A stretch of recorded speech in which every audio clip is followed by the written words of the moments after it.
It's Thursday, February 18, 2021. Hello and welcome to News Desk with me, Daniel Daze. In our headlines, Mr. Mahama's lawyers will this morning be seeking to urge the Apex Court to set aside its earlier decision not to compel EC Chairperson Jean Mensah to testify. The hearing time has been changed. We'll tell you why. Now, some university students are kicking against a suggestion to increase retirement age to 65. All this and more coming up within the hour. Stay with us.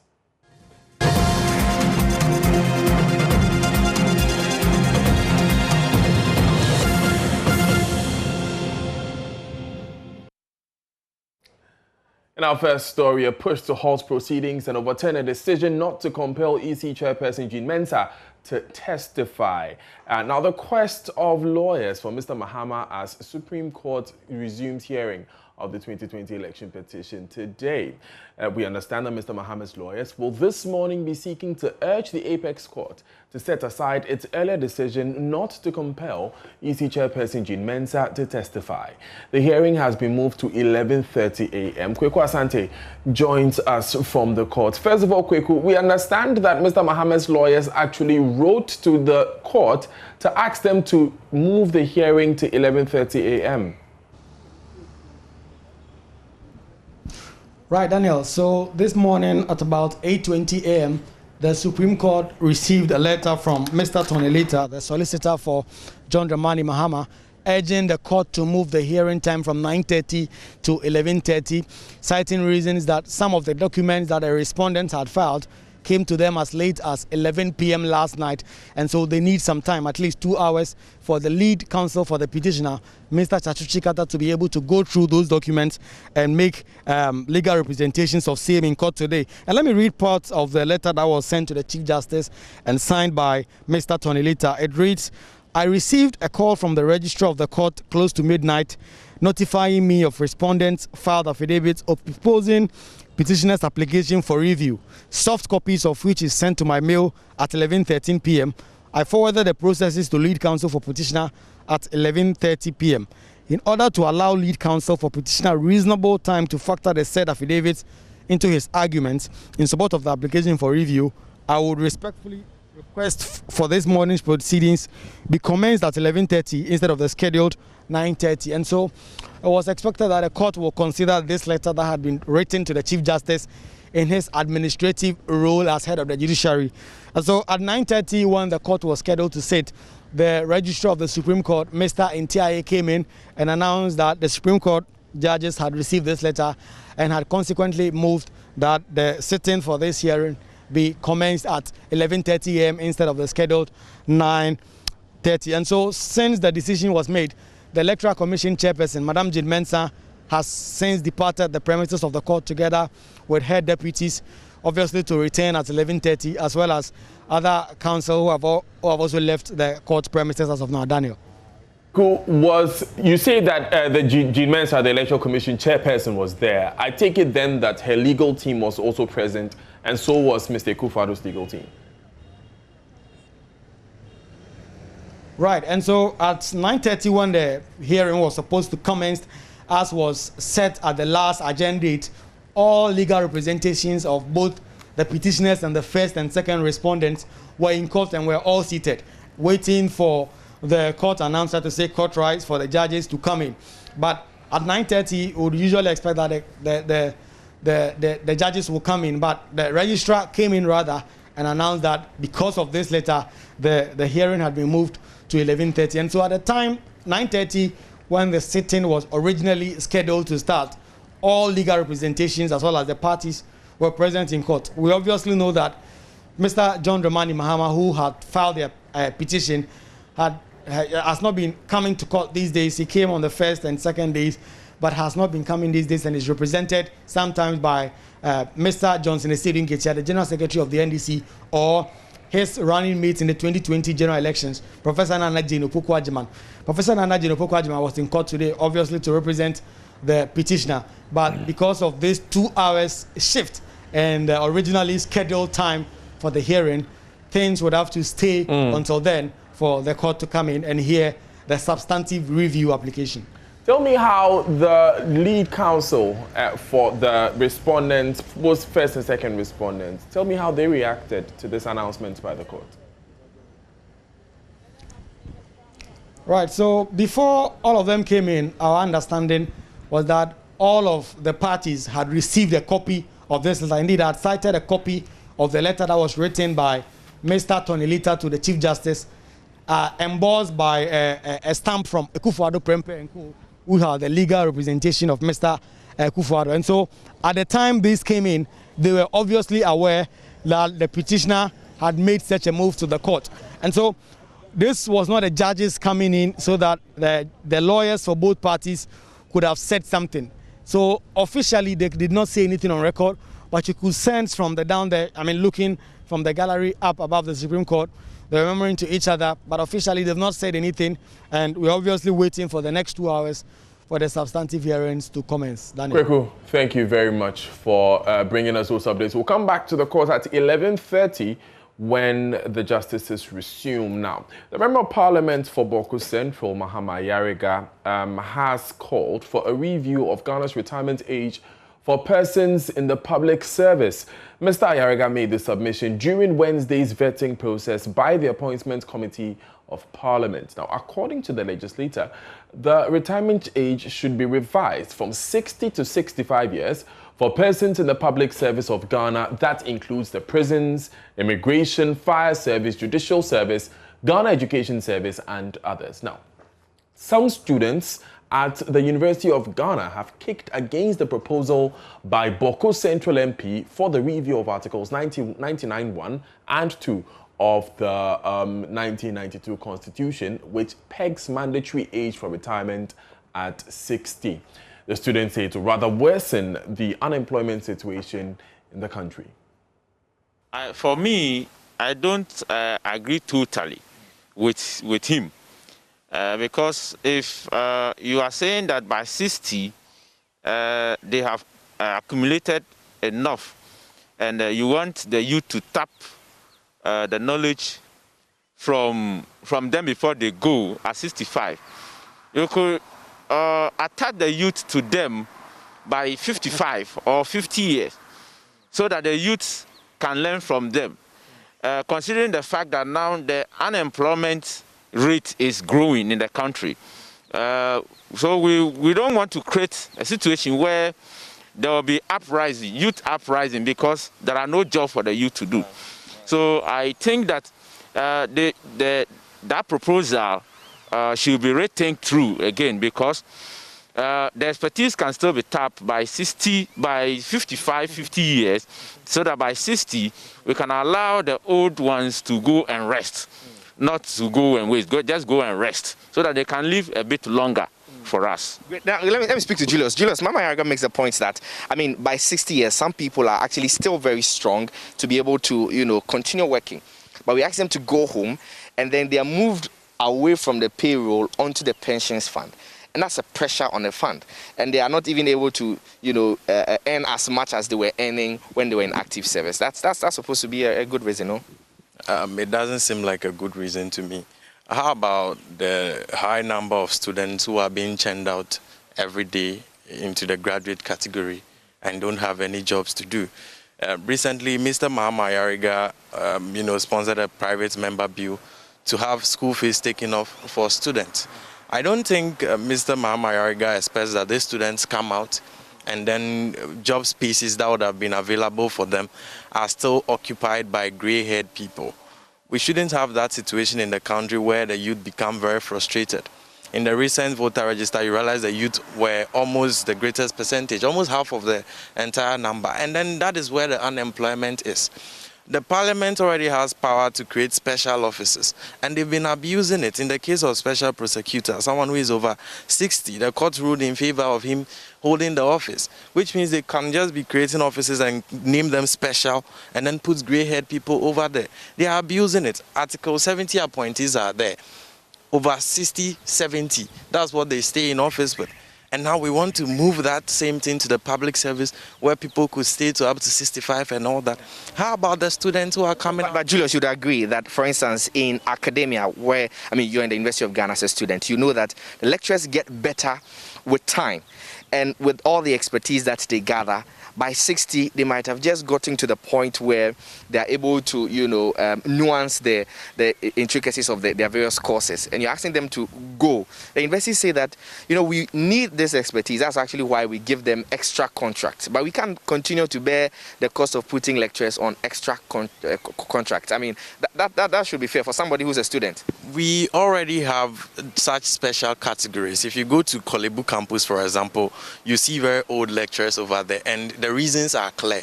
Medical expertise are something that we need people with more experience to do that. It's not something we should go ahead and generalize in the entire public service, whereby we, amend Article 99, 1 and 2 of the Constitution just to make everybody to be able to stay beyond 70. In fact, the Constitution even says in Article 1992 that anybody can retire after attaining 45. We don't see that happening because the same system frustrates the youth such that by the time they get to the service or by the time they start working, they are already old, advanced in age. The system frustrates them so much. So instead of us working on removing that system where people get into service at a very old age and have to stay and none are able to retire after 45, we should work on getting our youth into the services. I'll come back to you.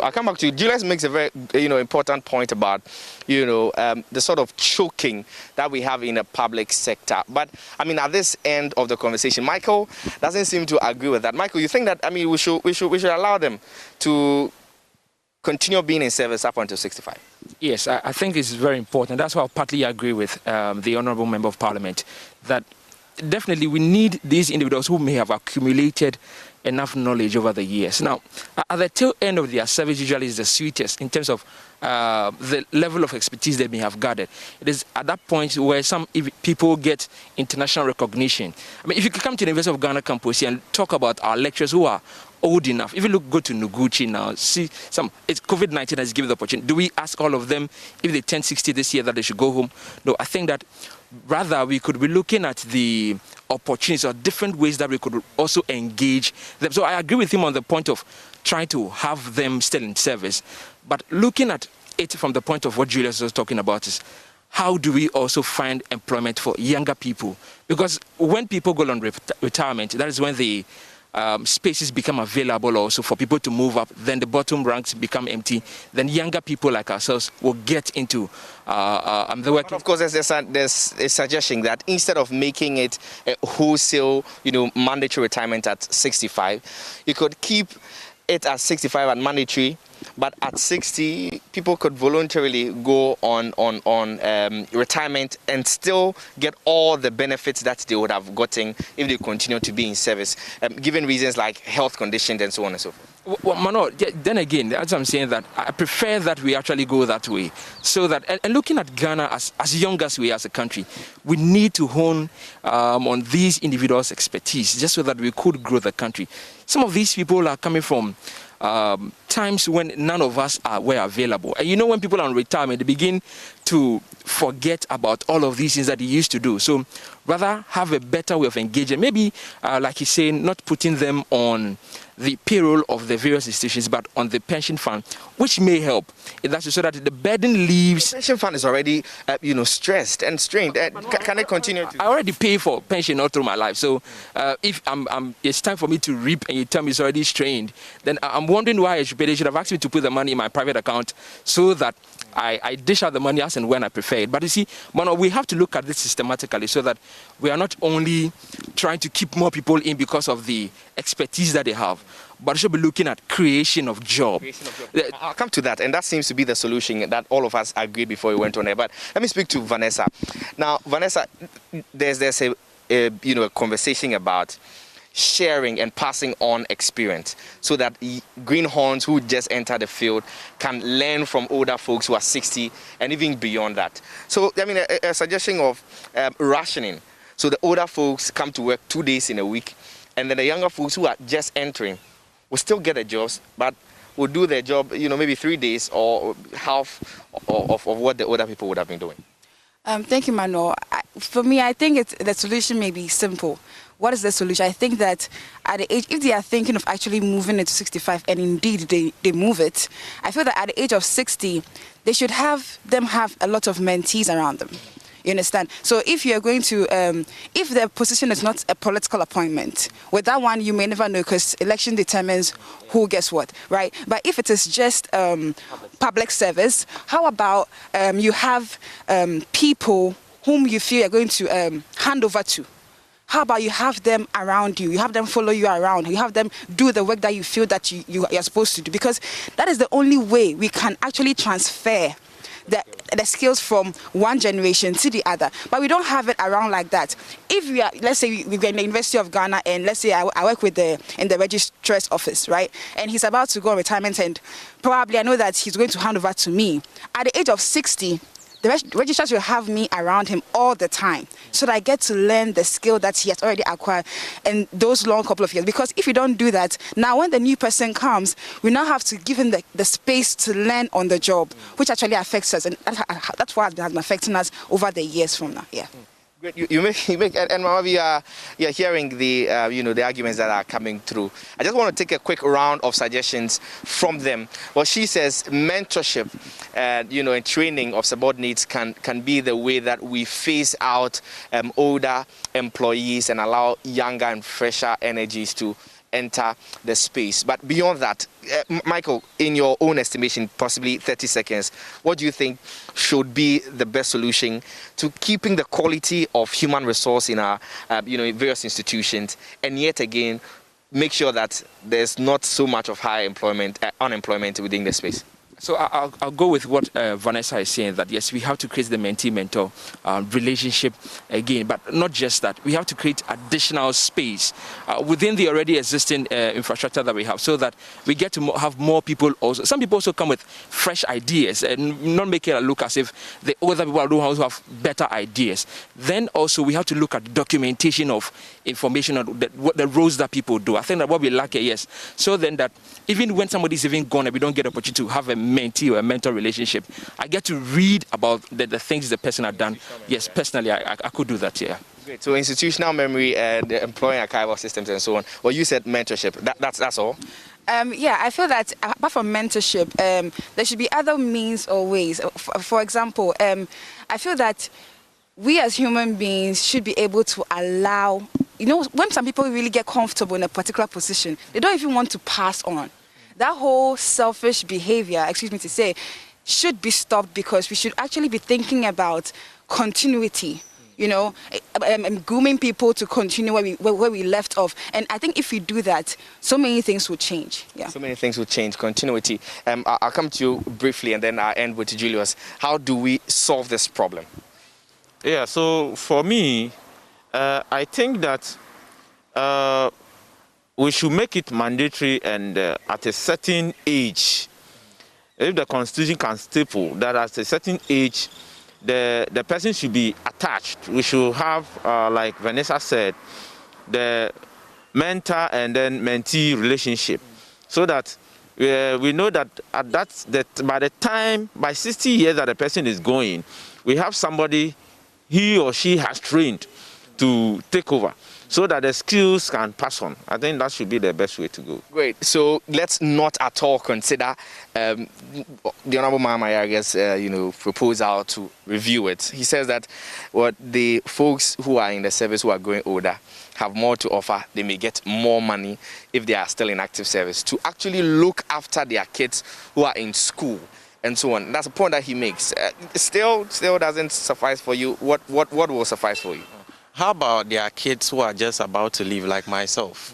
By the end of this year, I'm about to leave, and then there's no space for me because the grey ones are still there.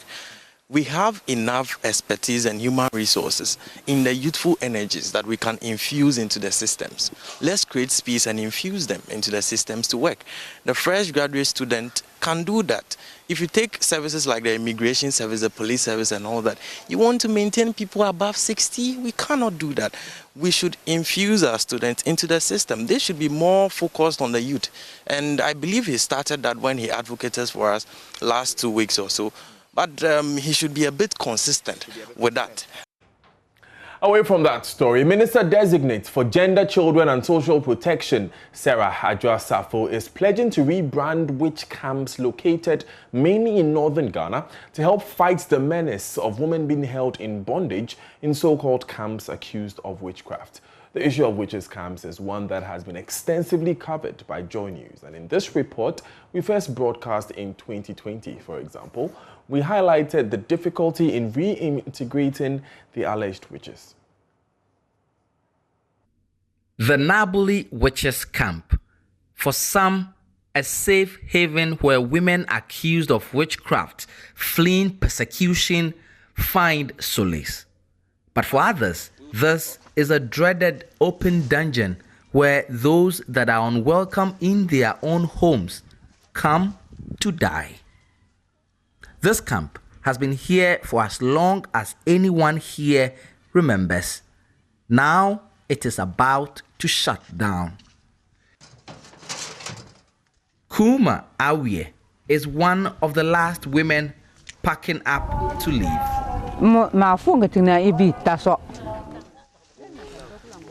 Only yesterday, one woman died in this camp. According to the people who knew her, she was well over 100 years old and had been here in this camp for over 30 years. She died of ill health. It is stories like that and many other women who had died in this camp before her that makes that journey of this woman one with mixed feelings. Happy on one hand that she's finally leaving, but also uncertain of the journey that lies ahead.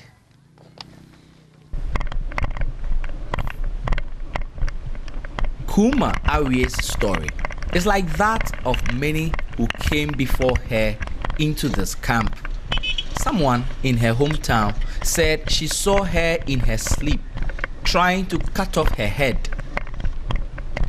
That accusation was enough to convict her and force her out of her home and away from her family after hours of beating and torture. As I'm going home, I am looking forward to the people I know welcome me back home. My stepmother, my grandchildren, my husband, and all the people I used to talk to.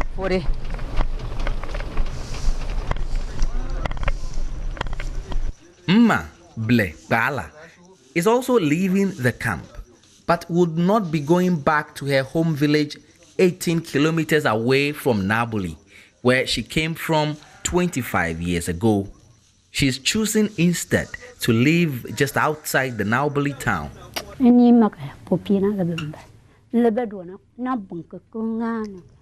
I am not going anywhere. I am happy here. Even in my sickness or death, I will be here. If I die, they can take my remains back home. But as I live, I'd live here.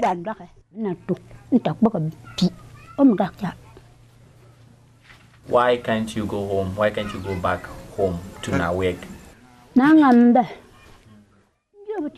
They'll kill me.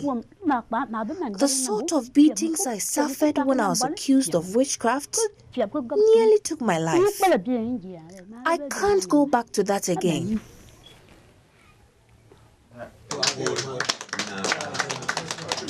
I've come to the palace of Isifu Isa VII, the powerful chief of Nabuli, who has led the age-old fight to have this camp closed down. I am happy we achieved this. I am happy for all the support. Now everyone would know that if you accuse your wife or any relative of witchcraft, there'll be no place here to keep her. Should be your own responsibility. This is the second camp that is closing in 4 years, setting over 100 women free. But right campaigners who have been at the forefront of the advocacy to close down witches' camps are measured in celebrating the feat, not least because 4 others, which host the most number of inmates, remains open in this region alone.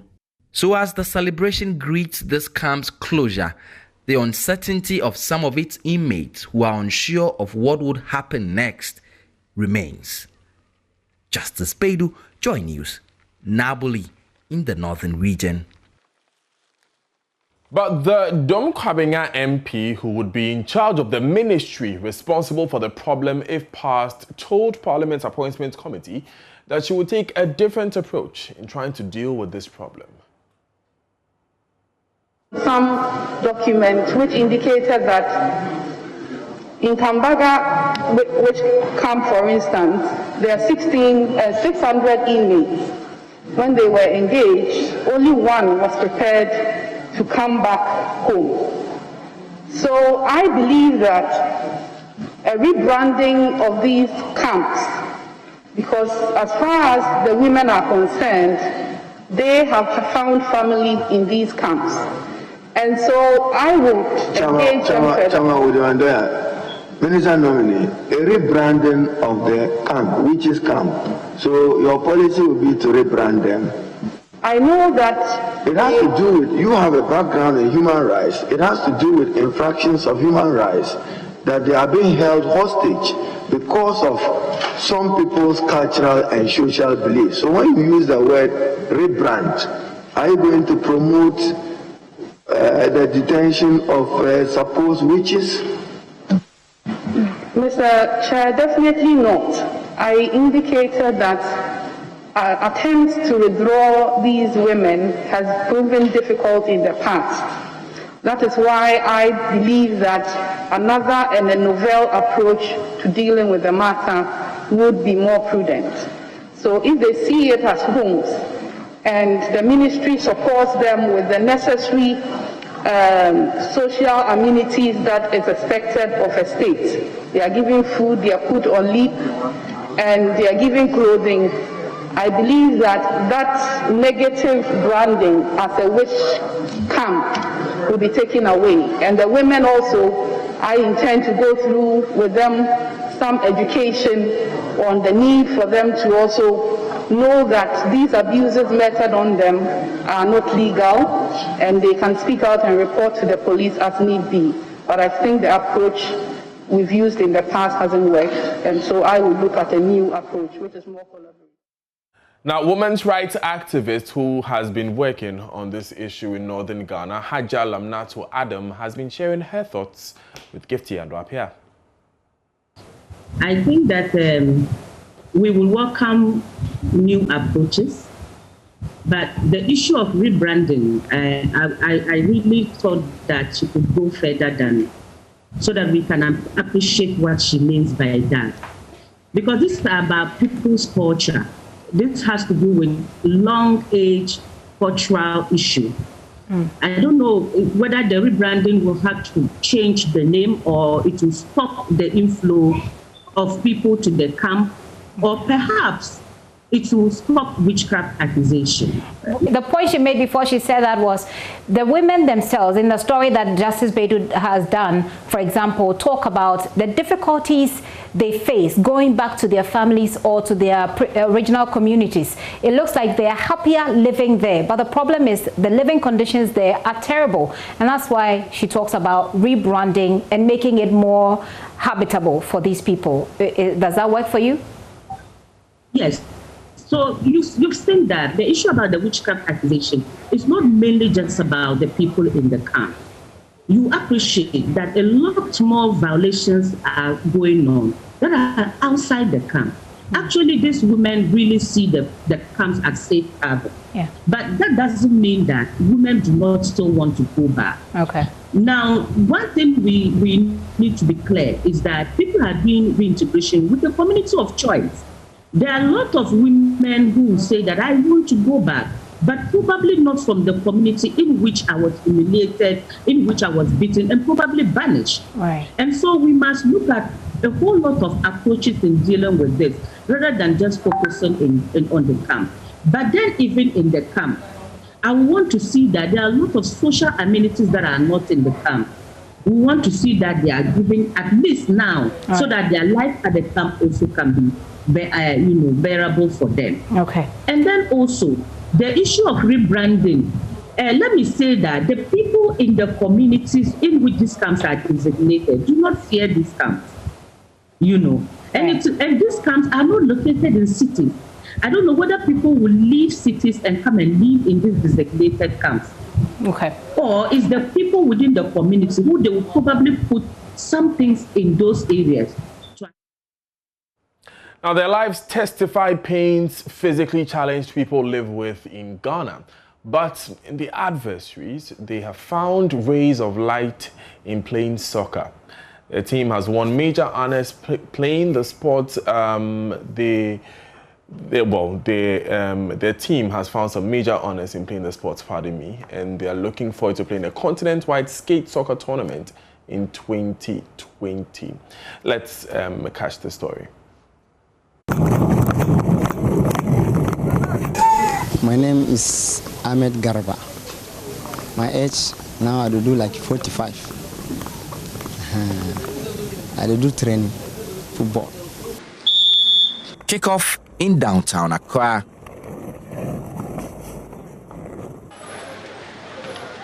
A rare space for happiness for some of the city's disabled people.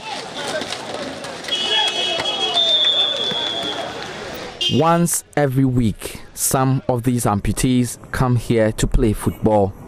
A lot of them have no homes. Many live rough on Accra's street with very little support. This is a lorry park right in the heart of Accra. The amputees here have no stadium where they can play their sport. And so once every week on Sundays when the busy Kantamanto market is not in session, they take advantage of its lorry park to play their sports. Many of them are people who suffered polio in childhood.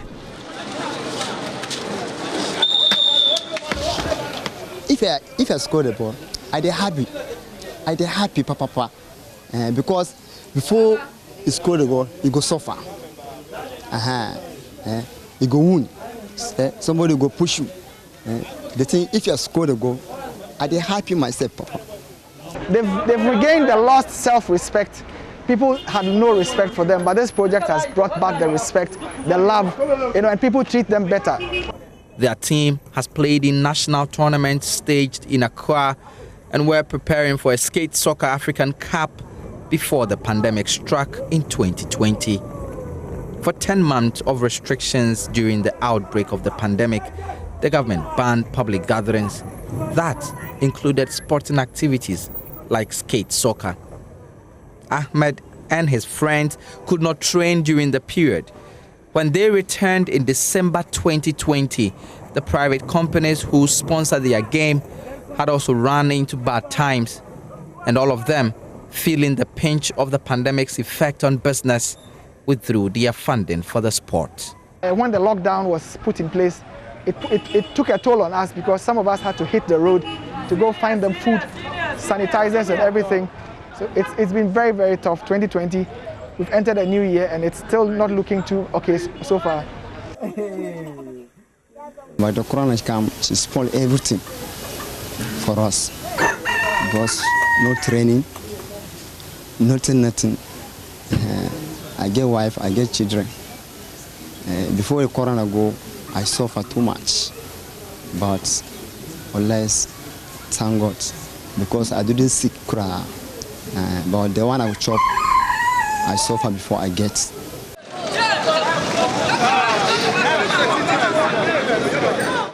Ahmed, like many of the disabled people who play in this game, look forward to making a career out of the sport. Everyone is looking forward to an end in sight to this pandemic. But for the disabled skate soccer players here, that end in sight cannot come early enough. Justice Baidu, Joy News, Accra. We stay with the pandemic, and the Ashanti region has only 5 beds available for critically ill COVID-19 patients. This worrying revelation was made by the president of the Ghana Association of Doctors in Residency, GADO, Dr. Ben Hammond, on Prime Morning Thursday. These beds are at the Konfanochi Teaching Hospital, which is the only facility equipped to deal with the critical cases of the pandemic. There are currently 1,273 active cases of the disease in the region. Let's listen to Dr. Hammond. Just a few days ago, on Sunday, the Ghana Medical Association, the Ashanti Division, we had a meeting, and we are trying to look at how we are going to talk about this, improve distribution of human resources, especially in the region. Because you realize that it's only Konfanochi Teaching Hospital that has the capacity to attend to critically ill patients in the region. Of the rest of the facilities, including Master South Hospital and the others, were supporting with the moderate to severe ones, but the critical ones were all in Konfanochi. Only the Konfanochi Teaching Hospital can treat critically ill persons in the Ashanti region.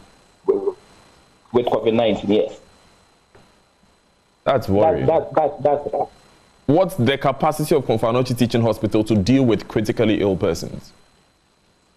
So at the treatment center, it's a 23-bed facility to treat COVID-19. And out of that, for critically ill patients, let's have about 5 beds for critically ill patients. And you remember at the beginning, we highlighted what is needed. So these are patients who may need one form or the other for respiratory support. So these are the beds that have been earmarked for critically ill patients. So just 5 beds. Now, Member of Parliament for Ningo Pram Sam George has expressed surprise at the Minister Designate for Communications, Esther Ekufu's claim that she was not aware some reports from her ministry had not been submitted to Parliament. Mr. George says he drew Mrs. Ekufu's attention to this situation as a committee sitting last year. The 12 agencies under the ministry are required by law to submit an annual report of activities to the Minister of Communications for onward submission to Parliament. Since Mrs. Ekufu took office in 2017, no report has been sent to the House. Now, when questioned on the matter during her time at the Appointment Committee, the Minister-designate denied knowledge of the matter and assured the committee that she would ensure the reports are sent to them as the law requires. But speaking on Prime Morning, Sam George, who was a member of the Communications Committee of Parliament from 2017 to 2021, insisted that he personally questioned the minister about the matter. I am surprised, to put it lightly, that the minister will say she was unaware for 2 reasons. At the committee, several times at the committee, in fact, the 2019 budget hearing, I threatened to stop the budget hearing if I did not receive the annual reports of the agencies under the ministry. I threatened that the minority side would boycott the entire budget hearings of the ministry because we did not understand why the minister for 4 years had failed to present any report. Now, that's why you come to me as a surprise that she would say she was unaware. Mr. George, this is a very serious allegation. Let me make it clear. You're saying that you told the minister to submit the reports? Certainly, at the committee level. And I'm sure the committee notes will reflect this. She's the one we spoke to. She was the one who led her ministry to appear before us. That's what I'm saying. I am surprised. That would mean then, but from what you're saying, Esther Usu lied at the Appointments Committee yesterday. That's what you're saying? That's going to be up to the committee to determine. No, but you have just said that you asked her for the reports. She said yesterday she was not aware. And I'm saying to you that it does not lie in my mouth to pass judgment on her. Some key civil society actors have delivered a damning verdict on the vetting of Minister for Communications Esther Ekufu Founding president of policy think tank Imani Africa, Franklin Kujo, and executive director of the Media Foundation for West Africa agree that the nominee does not deserve to be approved by Parliament after her performance at that sit-in. We're speaking on Prime Morning. Oh, largely on policy, she fails. Her inefficiencies were apparent when Muntaka started drilling her. You could see clearly that she was hovering all over the place, and even the policy conversations were all over the place. I don't know how she gets regular reports and yet will be unaware of a number of things that are happening at the NCA. So I don't think it is something that we should gloss over. These are significant things, and the fact that the president nominates someone should not be an automatic process for basically being confirmed. I think that the appointments committee has an opportunity now to demonstrate that, look, we don't just vet people and at the end of the day simply rubber stamp them. If I were on an interview panel, if we take the committee to be an interview panel, and if I were a member of that panel, I don't think that I would have been convinced to recruit the candidate for the position that she's been nominated for. But, I mean, that's up to the committee. We take a few messages on that note. Stay with us. This is News Desk.